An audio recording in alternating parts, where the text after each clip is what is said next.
तो आज हम शुरू करेंगे अवकल समीकरण। पहले इसके हम थोड़ा बेसिक फंडामेंटल समझने की कोशिश करेंगे कि अवकल समीकरण क्या होते हैं और इनमें डिफरेंट कुछ डेफिनेशंस हैं, इसमें वो थोड़ा समझने की कोशिश करेंगे। तो उससे पहले हम समझते हैं कुछ बेसिक चीज़ें, जैसे कि जिसमें यूज होता है कि स्वतंत्र चर। स्वतंत्र चर क्या होता है? स्वतंत्र चर हो गए, परतंत्र चर हो गए, और ये क्या होते हैं?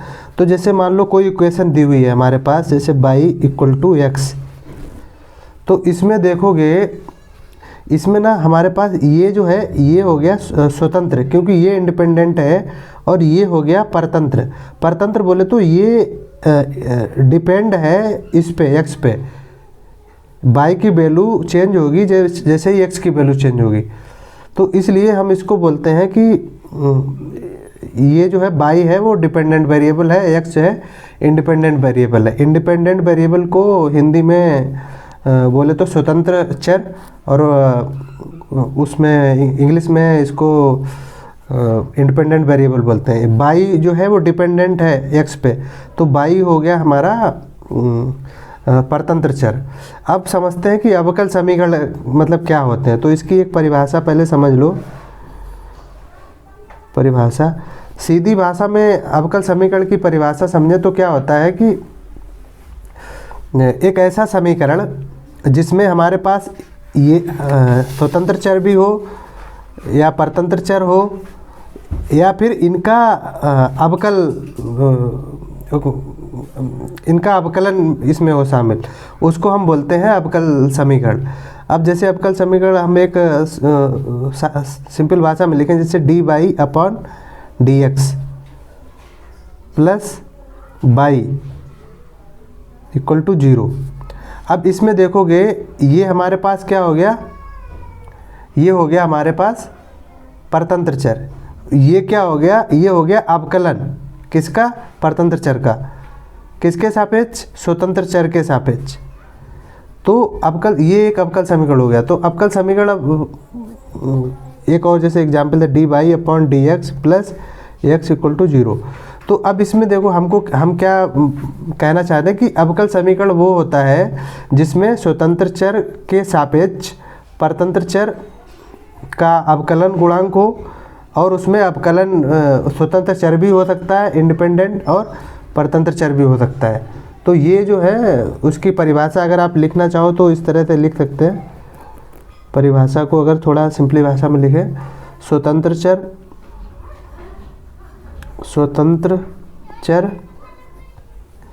परतंत्र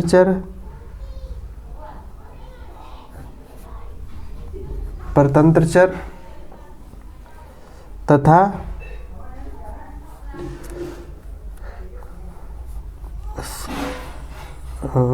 स्वतंत्र चर के सापेक्ष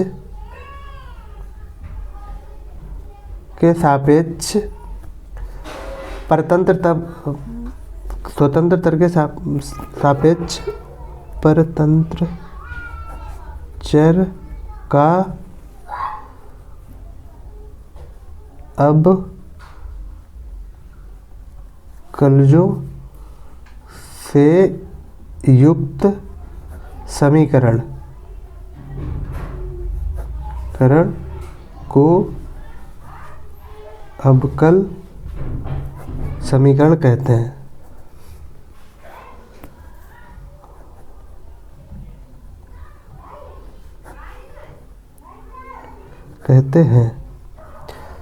तो ये क्लियर हो गया होगा। अब इसमें कुछ चीज़ें हैं जो समझने की हैं कि अवकल समीकरण के प्रकार क्या होते हैं। There are different types of differential equations.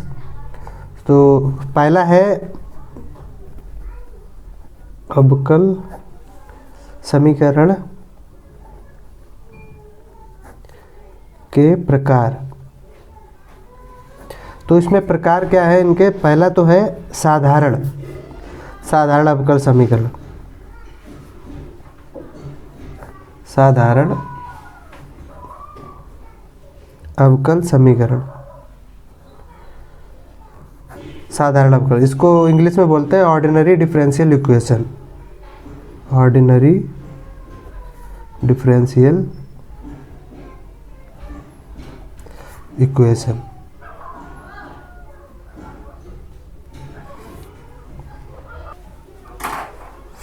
तो साधारण डिफरेंशियल इक्वेशन क्या होती है कि इसमें ना एक ही परतंत्र चर होता है और उस परतंत्र चर का डिफरेंशियल कोएफिशिएंट भी वो भी एक ही स्वतंत्र चर के सापेक्ष होता है, तो उसको हम बोलते हैं ऑर्डिनरी डिफरेंशियल इक्वेशन।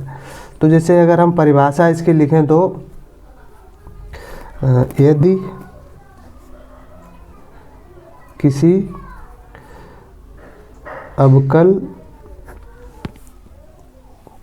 अवकल समीकरण में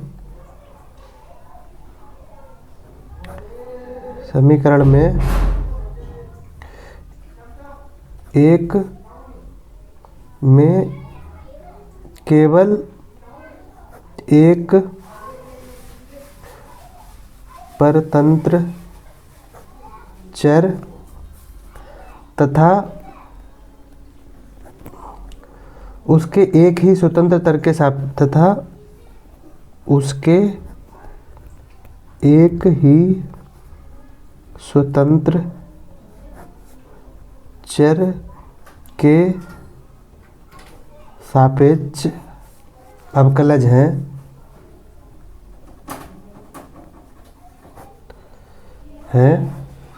तो उसे साधारण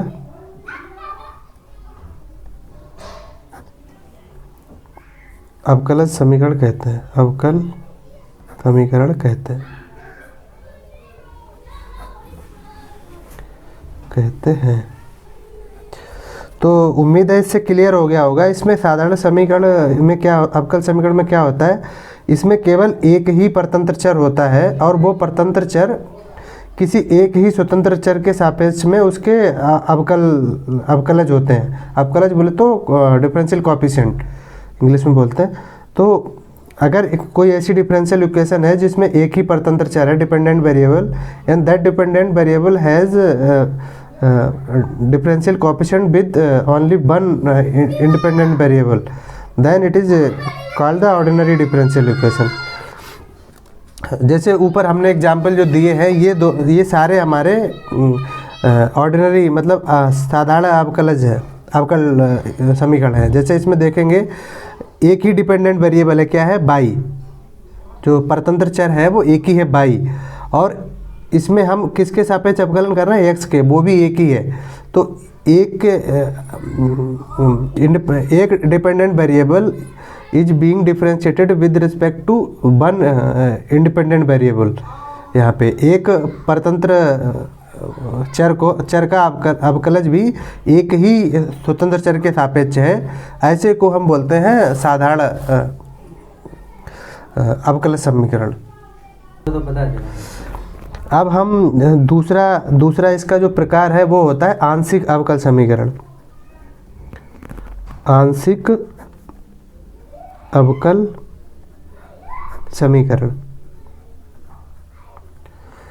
आंशिक अवकल समीकरण में क्या होता है कि इसमें अवकल जो स्वतंत्र चर है वो एक परतंत्र चर केवल एक होता है और स्वतंत्र चर एक से ज़्यादा हो सकते हैं। जैसे इस केस में हम जैसे एक पहले परिभाषा समझ लेते हैं इसकी। यदि किसी अवकल समीकरण में एक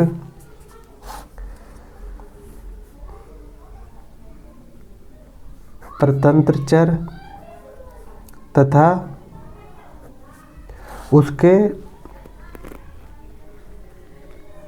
उसके दो या दो से अधिक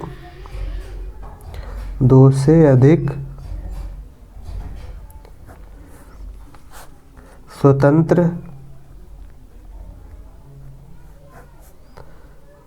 चरों के सापेक्ष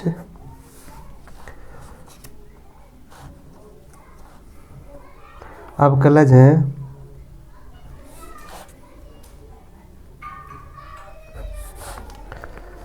अवकलज हैं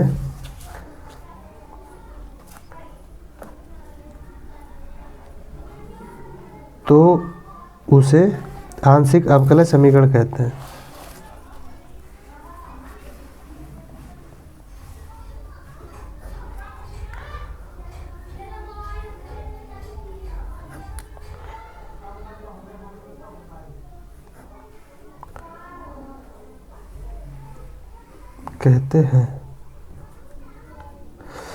तो यहाँ पे क्लियर है। यहाँ पे कहने का मतलब है कि जैसे मान लो एक कोई इक्वेशन, कोई फंक्शन है हमारे पास, y इज इक्वल टू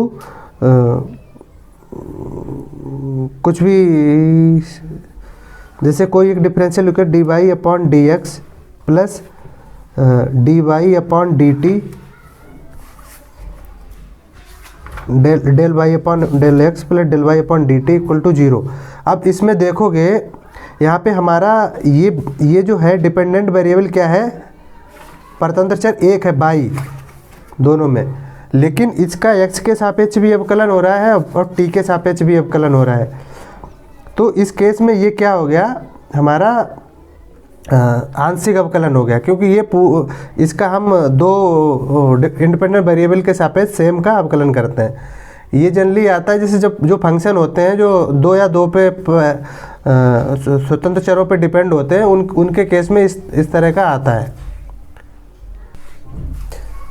यहाँ पे एक चीज़ नोट करने वाली है, जो आंशिक अवकलन होते हैं उनको हम डेल से रिप्रेजेंट करते हैं। Del Y upon del X plus del Y upon del T, ये होता है। ये यहाँ पे डेल ये बना होता है वो रिप्रेजेंट करता है कि ये आंशिक अवकलन है।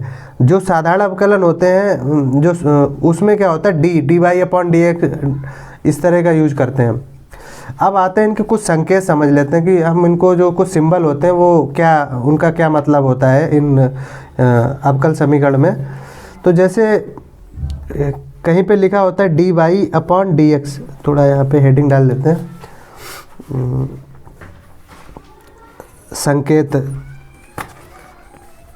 संकेत इसमें क्या होता है, कहीं पे लिखा होता है D Y upon D X, इसका मतलब कहीं पे ये भी लिखा होता है बाई डैश, ये दोनों सेम ही होते हैं, इनमें कोई अंतर नहीं होता है।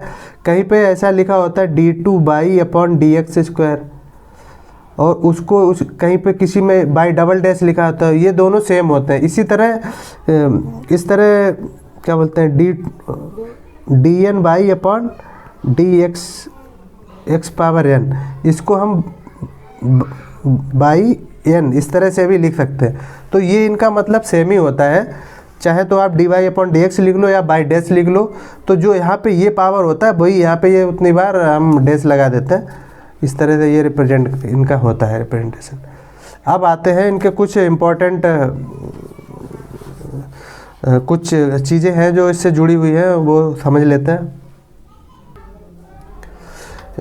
इनको हम जैसे ये बाई डैश है, इसको ना इस तरह भी रिप्रेजेंट कर सकते हैं, जैसे बाई वन बाई टू, इस तरह से इसको बाई एन, इस तरह भी इनको रिप्रेजेंट किया जा सकता है। अगर कहीं पे बाई एन लिखा हुआ है उसका भी मतलब डिफरेंशियल इक्वेशन में यही होता है कि ये nth टाइम इसका डेरिवेटिव है, nth डेरिवेटिव है। अब हम ये समझते हैं कि अवकल समीकरण की कोटि क्या होती है। तो कोई जो अवकल समीकरण होता है उसमें जो जैसे उसमें डिफरेंशियल कोएफिशिएंट होते हैं, अवकल समीकरण बोलते हैं जिसको अवकलज। तो उसमें जो सबसे बड़ी जो बड़ा अवकलज होता है उसी को ही बोलते हैं उसकी कोटि। जैसे मान लो हमारे पास ये दिया हुआ है D Y upon D X plus two Y is equal to 3x। अब जैसे ये है एक अवकल इक्वेशन है, अवकल समीकरण है, तो इसमें देखेंगे हमारे पास अवकलज कितना है, ये है एक सबसे बड़ा, एक ही है इसमें। तो इसमें जब एक ही है तो इसकी कोटि क्या हो गई, इसकी कोटि हो गई एक, कोटि हो गई एक। अब इसी तरह अगर कोई ऐसा लिखा हो D two Y upon D X square plus D Y upon D X plus X equal to C equal to 0, इस तरह से अगर कोई लिखा हो, इस तरह की कोई इक्वेशन है, समीकरण है, तो इसमें अगर हम देखेंगे सबसे बड़ा हमारे पास अवकलज कौन सा है, सबसे बड़ा अवकलज ये है। जो सबसे ज़्यादा बार डिफ्रेंशिएट हुआ है, सबसे ज़्यादा बार जिसका अवकलन हुआ है ये है, तो इसमें क्या है 2 है। तो ये चीज़ जो होती है, ये जो ये होता है वो होता है इसकी कोटि। तो इसकी कोटि कितनी हो गई, उसकी कोटि हो गई 2। इसी तरह अगर कोई ऐसा लिखा हुआ है कि d3/dx³ plus d2/dx² plus dy/dx plus x=0, कोई इस तरह का लिखा हुआ है, तो इसमें हम सबसे बड़ी, बाकी क्या है इनको हम छोड़ देते हैं, हम सब देखते हैं कि सबसे बड़ा अवकलज कौन सा है। तो सबसे बड़ा अवकलज हमारा ये हो गया इसमें 3 वाला, तो इसकी कोटि कितनी हो गई 3। तो इसी तरह ये होता है इसका। अब हम समझ लेते हैं इसकी घात क्या होती है, अवकल समीकरण की घात। तो अब समझ लेते हैं ये अवकल समीकरण की घात क्या होती है। अवकल समीकरण की घात जो है वो, जो अवकल समीकरण होता है उसमें जो सबसे बड़ा अवकलज होता है उसकी जो घात होती है वो अवकल समीकरण की घात होती है। अब इसमें यहाँ पे ध्यान देने वाली कुछ चीज़ें हैं, इसमें ना कुछ कंडीशन होती हैं जो कि हमको याद रखनी है। वो कंडीशन ये है कि जो अवकल समीकरण है उसके ऊपर कोई भिन्न टाइप की नहीं होनी, जैसे कोई या तो कोई कर्णीय चिन्ह नहीं होना चाहिए। जैसे कर्णीय चिन्ह बोले तो वो रूट में नहीं होनी चाहिए, जैसे इस टाइप से यहाँ पे हमने कोई ऐसा लिखा हुआ है किसी में dy/dx √, तो ये चीज़ नहीं होनी चाहिए उसमें। या फिर कोई इस तरह से लिखा हो dy/dx इस तरह का, ये सारे चीज़ें नहीं होनी चाहिए। या फिर और उसमें एक कंडीशन ये है, वो हम उसको हम बहुपदों के रूप में लिख सकें इक्वेशन को। उसमें ऐसा नहीं होना चाहिए जैसे ये मान लो कोई लिख दिया sin dy/dx, तो ये चीज़ें नहीं होनी चाहिए। अगर ये हो गई तो ये अपरिभाषित हो गया। तो ये चीज़ें, क्योंकि इसको हम बहुपद के रूप में नहीं लिख सकते, तो इसलिए ये चीज़ें नहीं होनी चाहिए, तभी हम उसकी घात निकाल सकते हैं। अब हम समझ लेते हैं कि घात, जैसे कि मान लो हमारे पास एक है dy/dx प्लस y=3x, ये कोई डिफरेंशियल इक्वेशन है। तो इसमें हमारे पास ऑब्वियस है कि एक ही हमारे पास ये डिफरेंशियल अवकलज है। तो अब एक ही है तो इसकी घात कितनी हो गई, 1 हो गई। तो इसकी घात क्या हो गई, 1। अब अगर मान लो कुछ इस तरह से है,